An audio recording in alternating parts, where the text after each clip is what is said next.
Patricia. Nous sommes au Salon Patrimonia. Quelle est l'actualité de M&G Investment en cette rentrée 2025?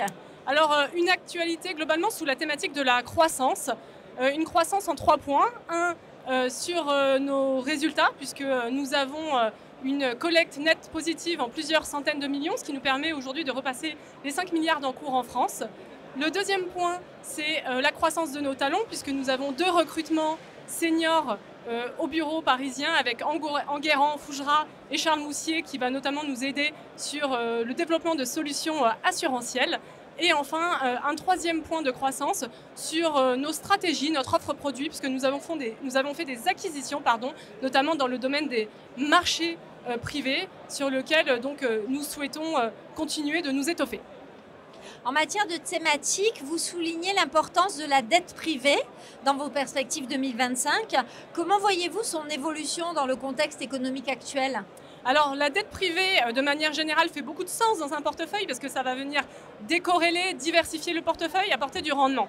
Mais d'un point de vue conjoncturel, actuellement, je pense que c'est d'autant plus important de s'y intéresser puisque, contrairement aux 2 dernières années, où vous aviez des rendements très importants sur des produits de type garantie, donc que ce soit du fonds euro ou des fonds à échéance, donc sur des produits très classiques, vous aviez des rendements entre 4 et 5%.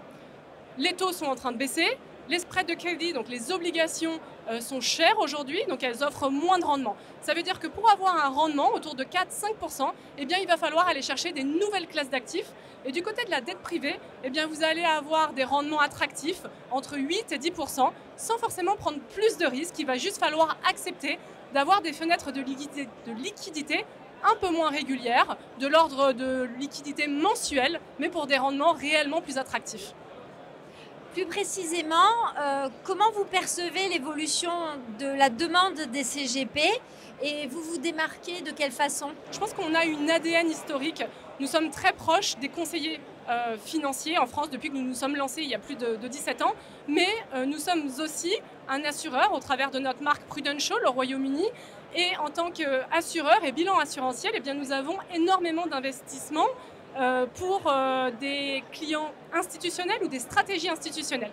Et donc, si vous combinez ces 2 mondes, des stratégies produits très institutionnelles et une ADN très proche des conseillers financiers, eh bien, je pense qu'on va pouvoir mélanger ces 2 mondes pour apporter de la formation et des stratégies plus innovantes qui offrent de la performance avec un accompagnement local sur le terrain, toujours plus important puisque nous serons bientôt 50 au bureau à Paris. C'est très clair, merci beaucoup Kelly et excellent Salon Patrimonia. Merci Patricia.